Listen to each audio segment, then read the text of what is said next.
রাজধানীর মিরপুরের পল্লবী এলাকায় শিশু রামিসাকে ঘিরে ঘটে যাওয়া নৃশংস ঘটনাটি নাড়িয়ে দিয়েছে পুরো দেশকে।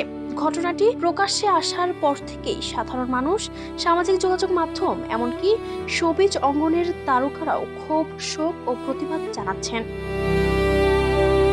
এই ঘটনার ন্যায় বিচারের দাবিতে সরব হয়েছেন ঢাকাই চলচ্চিত্রের মেগাস্টার শাকিব খান। নিজের ভেরিফাইড ফেসবুক পেজে দেয়া এক বার্তায় তিনি বলেন, একটি শিশুর আর্তনাদ কখনোই শুধু একটি পরিবারের মধ্যে সীমাবদ্ধ থাকে না, এটি পুরো সমাজের বিবেককে নাড়িয়ে দেয়।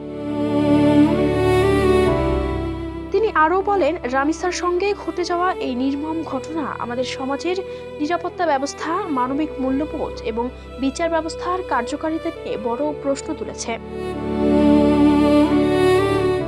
শাকিব খান জোর দিয়ে উল্লেখ করেন, এই ধরনের জঘন্য অপরাধের ক্ষেত্রে দ্রুত, স্বচ্ছ ও দৃষ্টান্তমূলক বিচার নিশ্চিত করা এখন সময়ের সবচেয়ে গুরুত্বপূর্ণ দাবি।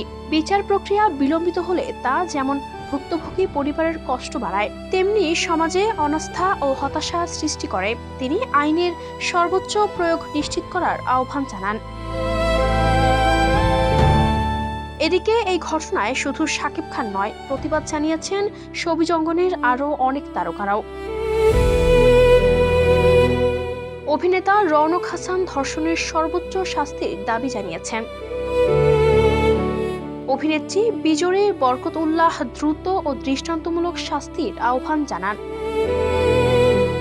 নির্মাতা চয়নিকা চৌধুরী বলেন, এমন ঘটনায় ভাষা খুঁজে পাওয়া কঠিন। তার মতে, দোষীদের সর্বোচ্চ শাস্তি নিশ্চিত করা জরুরি।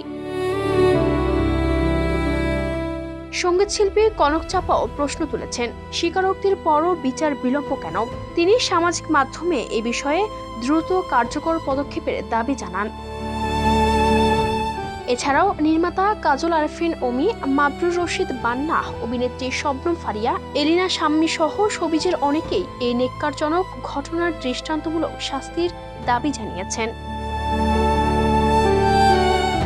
Desk report, campus Times.